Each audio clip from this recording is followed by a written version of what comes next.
these. As you can see, it's pretty tight, pretty brand new. Looks pretty solid.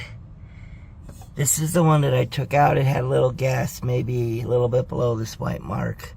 Emptied all the gas out, took these lines out, took and added some soap directly into the nipple in the middle, and then washed it until there was no more soap.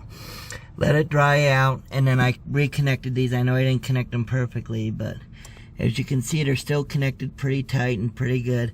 This middle one right here goes directly to the gas tank.